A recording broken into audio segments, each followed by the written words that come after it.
Morning, YouTube. I'm GM Skits, and I'd like to invite you behind the GM screen. This being the introductory episode for this channel, I thought it would be right to tell you a little bit about myself, where I come from, why this channel's even here, and what you can expect from it in the future. And to start with, I'm not a GM. I'm a role player. I've been in love with the idea of role-playing for over 25 years now. Started when I first played Final Fantasy II, or Final Fantasy V International version, I guess. And the idea of playing a character, a role in a fantasy world appealed to me greatly. And that was good enough to sate my desires in that for quite a while, actually, I guess. Final Fantasy II and 3 up into 7 for the PlayStation. And then I finally asked my parents, hey, I want to get some D&D books. Can I play D&D? Well, over the years, Dungeons and Dragons and role-playing has had a stigma. And sadly, my parents had personal experiences with the types of stories that people have heard of. They've known people who played, Dungeons and Dragons. And then when the session was over, they were still in character. They were still running around with swords, trying to kill orcs and just dumb stuff like that.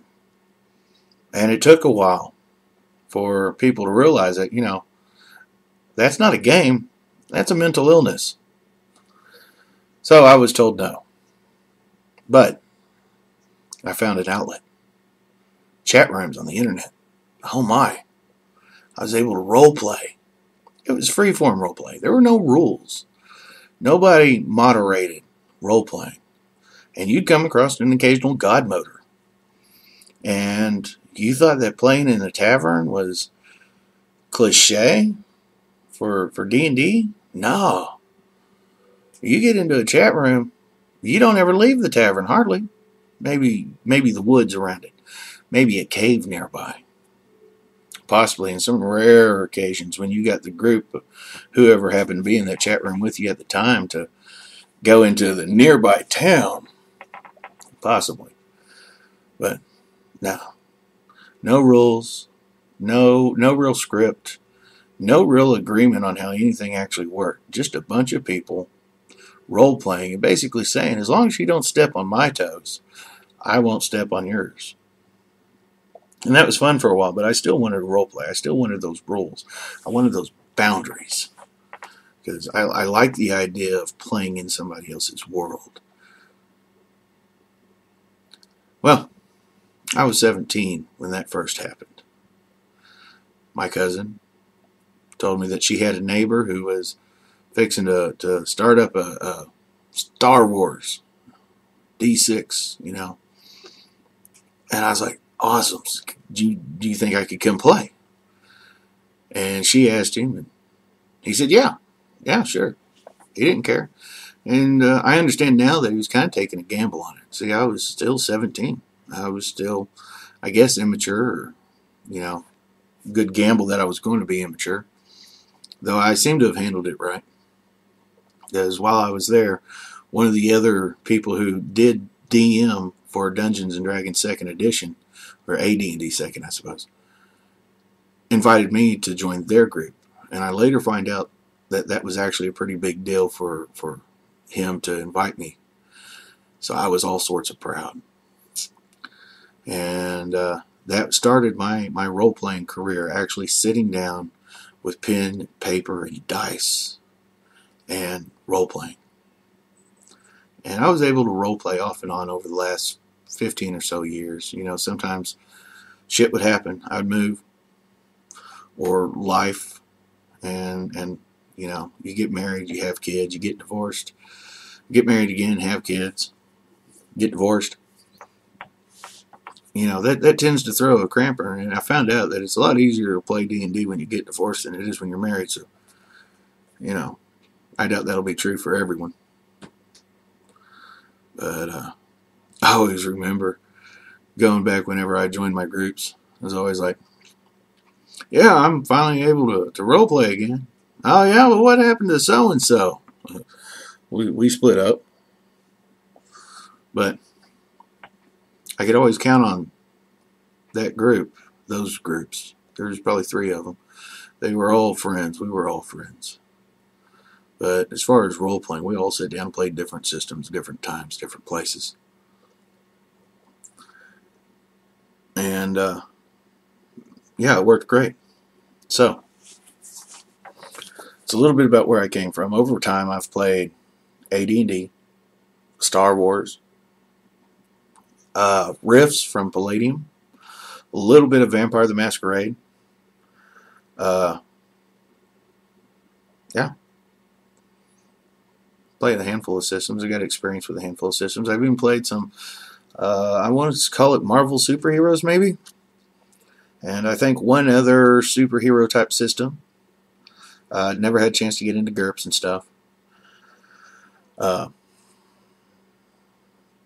That's pretty much my background as far as role playing and why I'm here.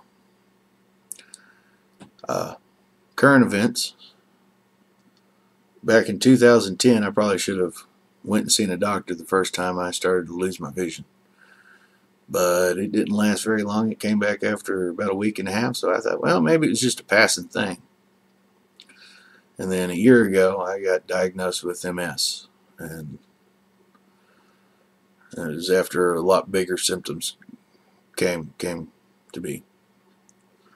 So right now it's me and my 2 kids from my second wife living with my folks, which is not something I'm necessarily proud of, and it kind of fits that whole cliche of, 33 years old, still living with mommy and daddy, playing games. And not proud of that, but that's where I'm at. And that's I don't like to get into personal stuff, so maybe that's as far as I'll get as far as personal life, at least in a video. Maybe as I get to know more of y'all in individual terms, I'll be more open to talk, but right now, no. So, how did I come about being able to say that I'm a GM then? Well, one of my little moves that I had in the past took me to Kansas, and right now I live in Arkansas, so the town I used to live in is about 2 hours from here. And one of the close friends that I made there, me and him got into Magic the Gathering. I introduced him to it, helped him learn the rules, and he fell in love with it. I used to tell him stories about when I used to used to play D&D, used to tell him stories about my old gaming sessions. He always thought it was cool, and he's wanted to play that forever, but I'm not a GM. I'm a role player. And he found somebody after I'd moved back up here that they said that they would role play or they would GM for him. I was like, awesome. And they didn't really have anybody that they could put a party together with, so he got a hold of me. I had a buddy I went to school with down in Texas who has family up here in Arkansas. He just recently got out of the Navy, and he decided he was going to move out here. So I got a hold of him. He said, we're going to go role play. Now, my buddy that lives over in Kansas, and you've probably seen me post about his community on Facebook, SEK Gaming Community, which stands for Southeast Kansas. And if you live in the general 4 states area, I encourage you to check it out. He has been fighting tooth and nail trying to get a gaming shop and a gaming community going in the Southeast Kansas area. So he hosts events over at his house. He tries to have a Magic tournament once a month, and he invited us to play D&D over there. So we got together and we went over there, and we were going to play D&D. And the person he had lined up to GM backed out last minute. So I told him, well, I'll tell you what, I don't have anything ready to throw a game together today. But he'd already invited other people over from his community. So I volunteered. I said, I'm going to GM for you. Sure, I can do it. I've been playing for 20 years. almost, I can do it. So a month and a half ago, we have our first game. And we had agreed on the 3.0, 3.5 system because we had access to the books. And we actually had access to a pretty good deal of the books. And being new, I'm not one to be like, no, you can't do that. I'm also not one to be like, you can have this. You know, I don't want to be restrictive on what's available within the world, but I'm also not a Monty Hall phrase I always learn. This isn't let's make a deal or whatever it is. So I don't give away stuff, but if it's in the rules and you can create it, I'm not going to stop you. GMs, if you're new, say no. I failed. Actually, I didn't fail. I did. Okay, I failed. And I can't really say that it was that failed me. I didn't take in consideration a couple things. First off, I had people that I'd never met before that I was going to GM over. And I had 2 people, if not 3, that were wholly new to 3.5, 3.0. So when I said that, there became this balance scale type thing. The players that had experience with Pathfinder and 3.5 saw that there was an open door for anything that they wanted, and boy, were they able to make use of it. And I can't say that's their fault, but I wasn't ready for the fact that I had a couple players that were just, here's the basics, here's the standards. I can't jump out of the gate being super hardcore. I can get there, but, can't do it. And then I had a couple others that came out and they were able to basically one-hit what I had to throw at the party. And that didn't work out. And I was unprepared to face that type of situation, that type of circumstance. And partway through the session, I ended up caving, just collapsing. Not me personally. It wasn't like I was in a heap of tears or nothing. I sat there with my jaw dropped for a second, realizing the folly that I was in the middle of. And I'd already been thinking about getting into the 5th edition rules. I bypassed 4th edition completely. When they started talking about party roles and it started, tank and stuff like that, I thought, wow, if I wanted to play World of Warcraft, I'd sit behind a keyboard. So no. Never played 4th edition. And I've been looking at 5th edition. I was waiting for the DMG to come out, which it just picked up the DMG. And I thought, maybe I should go ahead and just scrap this game, apologize to everybody, tell them that for our next session we're gonna do this. We're gonna jump into 5th edition. And this was 20th of December last year. And so I pretty much called the game right there. Apologized to everybody. Told them I wasn't prepared. I'm not skilled. And I'm sorry I flopped. I feel that if we was to go ahead and pick up the 5th edition session next year, we'll be able to. And I've got my first game, my first session with 5th edition set up for the 21st of February. And I've been spending the last month going over the books, trying to make sure I understand them, get what I need to know about them, watching YouTube videos. And the community on YouTube really inspired me. You guys love what you're doing. You love the hobby you're in. You like sharing your opinions and getting the word out there and giving people to think about. Some things to think about. And I thought I could do that. I thought that I'm going to create a YouTube channel. And I'm going to do something a little differently. Because, like I said, I'm not a GM. I am a role player. So I came up with a handful of ideas. In fact, you can see, I've got a sheet of paper here with ideas. In fact, this is stuff that I'm supposed to be talking about during this video. And this is also like the 50th take on this video I've tried to shoot this morning. And I tried again another week ago. And, yeah, that's why the sheet of paper's here. But that brings us to now. I'm going to have this channel for a couple of reasons. First reason is because it helps me put my thoughts in order and allow me to go back through there and see them and think, what was I thinking then? Now I get it. And the second is to help introduce the new GMs to the problems that you are going to face by facing those problems, hopefully, before you have to, and giving you a chance to prevent facing those problems. You know, don't know everything about being a GM. I don't. If I can make those mistakes and show you why those mistakes happen and how to prevent them and how to work around them, awesome. If I can show a new GM that sometimes a failure happens, and the only thing that you can really do is either give up, which is the wrong answer, guys. Don't give up. Once you get into it, you're going to love this, okay? Or keep going. Those are your options. Stand up, dust it off, find the next way, okay? So, we got my channel here.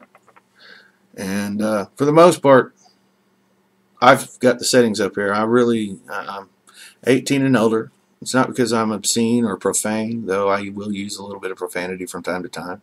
That happens. I don't care. I'm not exactly politically correct or sensitive to things. I don't, I try not to be offensive. But if I decide to say something the way I feel up to saying it, I want to. And I don't want to corrupt any children out there in the process. So 18 or older is where my videos are going. For the perspective, this is going to be showing the perspective of a new GM, somebody who's going to bumble through and make mistakes. And something I don't feel is out there. I've seen plenty of experienced and talented GMs. It's the new guy out there that I haven't seen. So when you see me post videos, most of them are going to be, behind the GM screen. And that's what this story is. That is me working on being a GM, how I approach it, what I try to do. Some of the things that I like is rules. I'm not necessarily a rules lawyer. Like I said, I never really got into rules, but I also know me when it comes to Magic the Gathering. And I have gone through the comprehensive rules every year since 2010. Used to be, if you played Magic the Gathering back when I was in junior high and high school, it was whoever's the best car salesman. They made up the rules. They explained it the best. That made the most sense. Well, I don't exactly agree with that either. So, when you see me talk about on the table, it's because I've looked at the system that I'm currently discussing, and right now that's going to be 5th edition. And it's table rules, or homebrew as a lot of people call them. And how I think we can tweak the rules that are in the systems to fit a little bit better about what we want, but still have those rules. Another segment that you'll see me do is propped up. And I'm going to get into making little terrains. I'm going to follow DM Scotty's 2.5D next. I'd like to shout out, and thanks to him, I'll start posting links for that whenever I post videos based on the crafts that he's done before that I have my own spin on. If you see videos that's ways in, these are going to be my VRs. This is when I pick a topic that I've seen in the YouTube community or has been brought up, and I'm going to weigh in on something. I'm going to throw my 2 cents in. And that's all those are really going to be. And something that I've seen is kind of lacking, and especially with some of the videos that I've seen here recently, they put a lot of weight on the shoulder of the role players, which I agree. I could just as easily right now say that immersion, maybe I don't understand the way everybody's been throwing that word around, but immersion's up to the players. You get immersed in your character. Other people can influence it, true. But if you want to be immersed, you can be immersed. I've been there. I've done it. I've seen, 2 or 3 other characters who aren't in character really. They're not out of character, but they're just kind of like, instead of able to act it out or role play it out, they just kind of speak what they're going to do, and they just say what they want. And that happens, you know. But I'm going to bring up Beyond the Dice. That's going to be another segment that I have, and that's for the role players, people who want to get into role playing, people who already are role playing and want to figure out how to step up their game to make it more enjoyable for themselves and for the group that's with them. Okay, like I mentioned earlier, I've been diagnosed with MS, and I put it off for far too long. And I'm in the process of trying to get disability because I can't hold down a job. And that's, like I said, it's something that I'm ashamed of. It just happens. I am wanting to figure out a way to turn this hobby into a way for me to make money off of. One of the avenues that I'm looking at first is going to be selling the crafts that I make from Propped Up. Anything that you find on there, I figured I'd open up an Etsy account and I'll make it and try to sell it from there.